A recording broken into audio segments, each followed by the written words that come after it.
the question is, I made a comment earlier that some people shouldn't be meditating, and somebody asked the question, what do I mean by that? And I'm glad they asked the question, because I don't necessarily think about, whether or not I'm being understood, or whether or not I should explain further when I make some of these statements. What I mean by that is that if a person, and you may apply this to yourself, if a person is so completely oriented to the life of the personality, so completely involved with with the identity that you have of yourself as a physical body and as a personality. And one of the ways you can look at that, the way I mean it, is how involved are you with the story of your life, the drama of your life? Because all of our lives are a drama, right? How involved are you with that drama? How involved are you with that drama in a way where that's preoccupying you, where you spend a lot of time thinking about it? How involved with that drama are you if you spend a lot of time living inside the emotional reality that goes along with your particular story, with your particular life? If your orientation is very much involved in that, right? And especially if your orientation is very much involved in that, and you've had difficulties in the past with depression or anxiety or other kinds of psychological and emotional issues, right? If you've had any of that go on, if you've been diagnosed with bipolar illness, if you've been diagnosed with chronic or serious issues with depression, or you've had suicidal ideations or suicidal behaviors in the past, part of the reality of being somebody who is under the pressure of anxiety or under the pressure of depression, part of the reality of that is that in order for that to be the case, you've got to be very much identified with the personality. That's what's producing it, right? Because the personality is always all about comfort, always all about control, always all about being involved in the story of everything, the story about my life. Being involved in the story, the way that is like that you spend your time thinking a lot about, how other people don't treat you right, or how horrible life is, or how upset you are about, your relationships in life, how upset you are about your own life, how upset you are about your body, your money, your love relationships, And what I mean is that if you're preoccupied with that, and you're inundated with you're carrying that around all the time, then you may not be a candidate for meditation. Meditation may not be an appropriate thing for you to do. Why? Because you're not really stable. You're not stable enough. Because meditation, look, if you practice meditation the way we're practicing meditation, right, the Zen approach or the non-dual approach, the purpose of the practice is not just stress reduction. The purpose of the practice is to come out of the identification that you've been living as a physical body and as a personality. Well, obviously, if you're an unstable personality, that doesn't make you wrong or bad. That happens. Some of us have had difficult pasts, difficult childhoods, difficult circumstances in our lives. It is what it is. If that's the case, that's the case. That doesn't mean anything about you. That's just where you're at. And it's very important to be able to recognize where you're at and take responsibility for that. If you're somebody who's having a lot of difficulty with anxiety and depression, and your relationships are unstable, and you're unstable, then meditation is not necessarily a good idea for you, especially if you come to meditation because you want to try and learn it and use it to escape from your mental state, or learn it or use it to escape from your emotional state. That's not a good idea. That's not really how it works anyway. Because part of the practice, if you're practicing meditation realistically and correctly the way it's meant to be done, you're just doing the technique. You're not doing it to get something from doing it. You're not doing it in order to not feel anxious. You're not doing it to control your life. You're doing it to discover that your true nature, who you actually are, doesn't need to control anything. Yeah, that your true nature, who you actually are, can be present to life and all the ways that life is. Can be present to relationships and all the ways relationships occur. Can be present to all of it. Yeah, and be okay about it, because that's the nature of our nature. That's the nature of our true nature as awareness.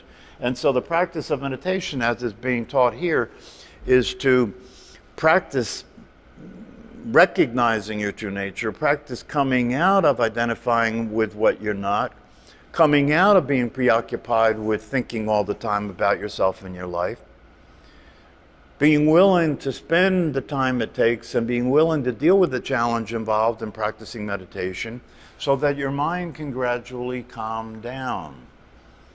And if you're doing it correctly, part of what you're doing is intentionally letting go, intentionally letting everything be as it is, letting life be the way life is, letting your mind be the way your mind is, letting your body to be the way your body is, letting your circumstances be the way the circumstances are. That's an essential and fundamental part of the practice of meditation. Yeah, and so if that's not clear, if you're not clear about that, and if you're not practicing that way, and if you're practicing it to try and learn something that you can use to control your life, you're probably in the wrong place. You probably ought not to be practicing meditation.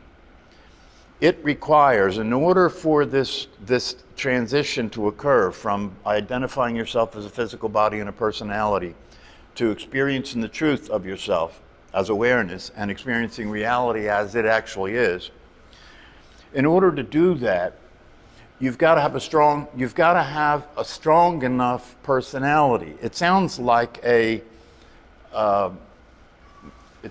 contradiction. Do you know what I mean? That you have to have a strong personality to let go of being a personality. Right? You have to have a strong ego to let go of identifying yourself as an ego. Right? Well, it is the case, right? You have to be strong enough. You have to have enough sense of confidence in your ability to manage things. But that's what I mean by strong ego, right? Yeah, have enough confidence in yourself to trust yourself to be able to manage things. So if things start to get a little shaky, you'll be okay. Yeah, because things are going to get a little shaky if you practice meditation and if you get on the path to waking up, if you get on the path to being fully alive and fully awake. Things are going to get a little shaky. That's one of the reasons why to have a community. That's one of the reasons to have a teacher, so that you can interact with the community and the teacher can tell you everything's fine when you're freaking out. But you've got to be strong enough to freak out. See what I'm saying? It's just like back in the day when I used to take LSD, right? Some people shouldn't take LSD.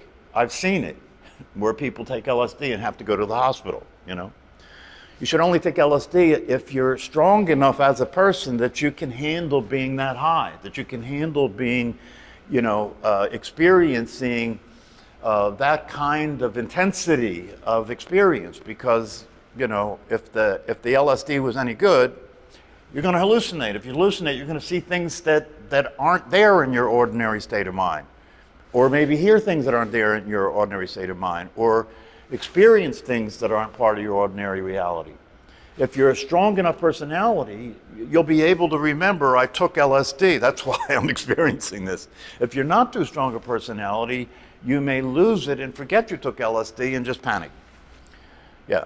Well, the same thing is kind of true about meditation. You've got to be able to maintain your stability as you continue to practice. And when things come up, which they will if you stay in the practice, you'll experience some instability. You'll experience some discomfort. You'll experience some fear as your personality loses its hold on you. You'll experience those things. Yeah, but if you're studying the teachings, if you're paying attention to the teachings and you're studying the teachings and you're developing a deep enough understanding and you have a good community and you have a teacher to work with you, you'll be fine. You'll get through all those rough spots. You'll get through the instability and you'll end up where you need to be, which is totally grounded and centered in the reality of your true nature. Yeah, so for some people, You know, and if I'm talking to somebody and I can tell from my interaction with them that they ought not to be practicing meditation, I'll tell them. It's not true for most people. Most people would be fine, right? Most people get a little shaky in the process, right? But if you have a teacher and you're working with the teacher will just, walk you through it, talk you through it, help you realize everything's fine, there's no problem, this will pass. So that's what I mean, and I don't know, if I've interacted with you and I haven't said anything, then I probably consider you to be okay, But that may not be the final word. Maybe you feel so uncomfortable and you feel so unable to manage your experiences when it comes to anxiety or depression or anything else, that maybe you ought to be the one that chooses for yourself not to continue to practice meditation. Maybe sometime in the future it'll be appropriate to do it again. And again, I'm not talking about most people, but it is important to understand this. The other thing that I want to mention today, and by the way, on the website that Jeff put up, that I have been listing along with the YouTube videos recently, there is a guided meditation for people who find that to be helpful, if you're feeling a little anxious, right? Some people said they were having difficulty locating that on the website, so I sent a link to that guided meditation out to the email list. So if you're on the email list, you will have a link to that guided meditation, right? And if you're feeling a little anxious or you're feeling a little down, you may want to use the guided meditation as something to help guide you into a relaxed state or a calm state. No problem with that.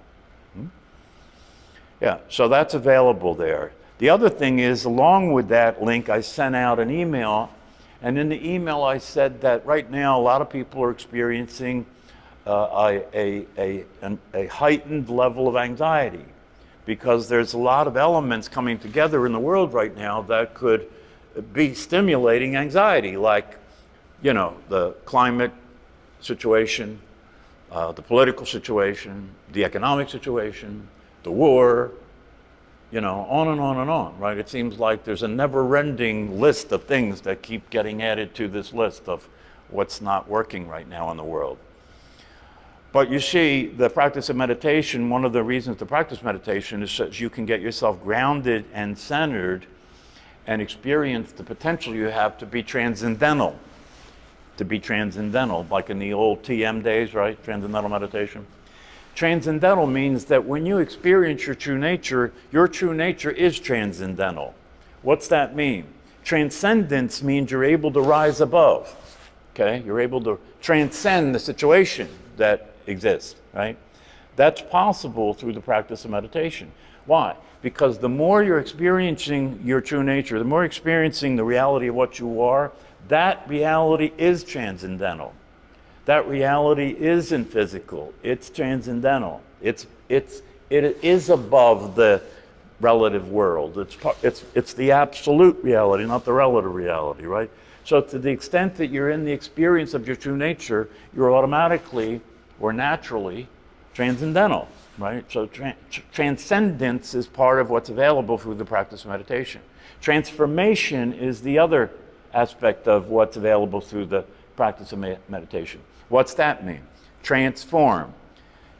You change form, transform. Transformation occurs if you practice meditations long enough, right? And correctly. What's that mean? It means you change form. You're no longer identified with the physical body. That was the form you learned to be. And the form you then change, form changes. Actually, it's not so much the form changes because the natural state, who you actually are, is always there. It was never not there. Yeah, so what changes, your identification with form changes, right? And when that changes and you start to identify with the awareness instead of the physical body, then your form starts to transform, right? So the two things that happen through the practice of meditation are transcendence and transformation. Transcendence and transformation. And both of those are characteristics of the natural state. Both of those are characteristics of the awareness that you actually are.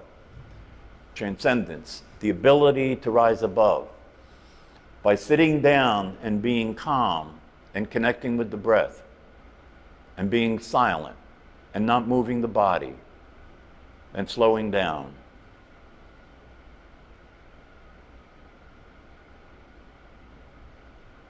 If you practice meditation consistently, the time will come when you sit to meditate, your awareness will literally lift out of whatever's going on with the personality and the physical body. Your awareness will literally lift out of that and just be quiet and just be content and just be peaceful. This is what's available, but it's not free lunch. It requires practice. It takes time. It requires teaching and understanding, because the practice has to be specifically correct in order for it to work the way it works. Who would you be that's out to get something? Come on, you've been around. Huh? The personality, the ego. The ego is out to get something, isn't it? Yeah. Always out to get something, yeah. Yeah, so that's why I say, if you're practicing meditation in order because you want to be able to transcend, and that's why you're doing it, and you want to be able to be powerful, you want to be able to control everything. Control is just to have that centeredness that you talk about. Well, but that is a way, that is control, isn't it? Yeah, there's nothing against, I don't have anything against control. I understand. But when it's the only thing that matters to you, you got a problem. You see? If the only thing that matters to you, you got a problem. So the practice of meditation involves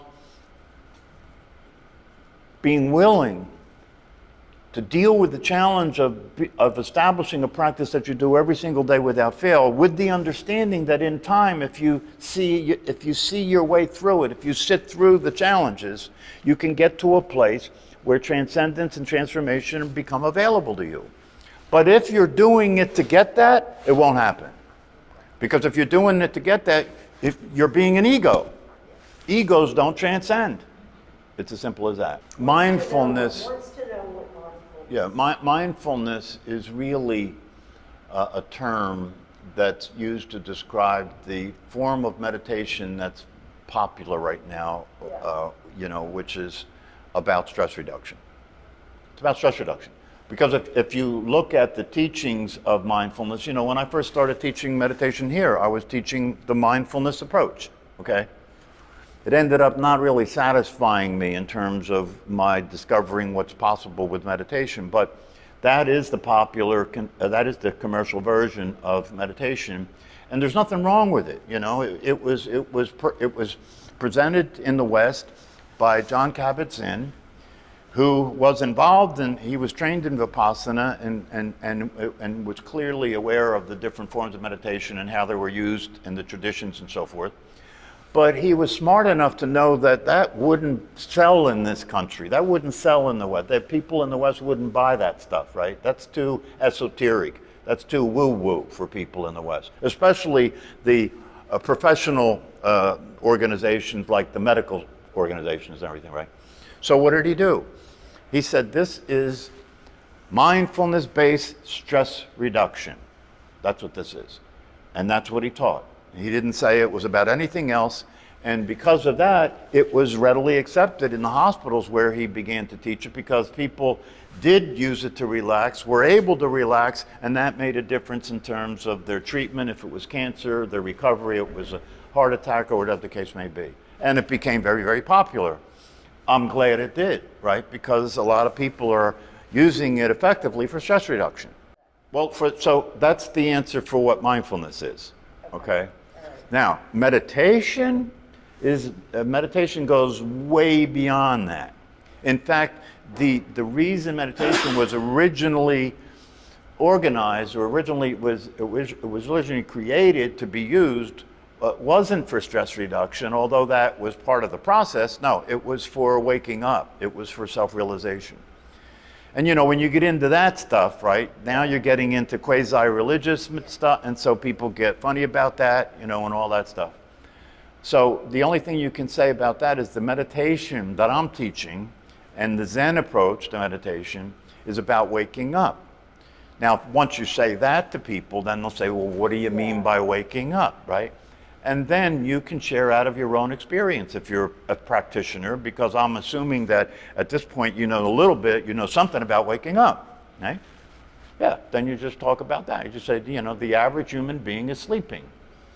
What do you mean by that? Sleeping means that you're living your life in your head related to the thoughts you're having, and you think that's being related to life and being related to the world, but it's not. It's a dream. You're dreaming like that. It's not an easy thing to explain. No, it's not. The bottom line is, if I got into a conversation with people, first of all, I would avoid the conversation. I'm not in situations where I have to talk about it that much anyway. I don't tend to go to parties and hang out socially, you know, so I don't have to do that. But so it's up to you how much you want to get involved in sharing it, you know. I tend not to share it a lot with people because it's the kind of thing where it's kind of faddish type of thing. And I don't take it as a fad. I take it as a very serious practice, that it's very important. And one of the things that I say here is that if you understand what I'm talking about and you understand what meditation really is, then you will understand that there isn't anything more important in your life. Because if you can't be present to your own life, what else is there? If you can't be present to your own experience of existing as a human being, how much bigger of a loss can you experience? So if you understand meditation, you kind of get that, and you get that you really do want to be awake. You really do want to be here before you die. You really do want to get what it would be like to be here and not be crazy. That's a rare experience, by the way. You know, to be on this planet at this time and not be crazy is a rare experience. And the reason it's rare is because the people who are crazy think they're sane. So everything's backwards, right? The people who are sane, right, think the people who think they're sane are crazy. The people who are crazy think they're sane. It's all backwards. It's all upside down. Okay.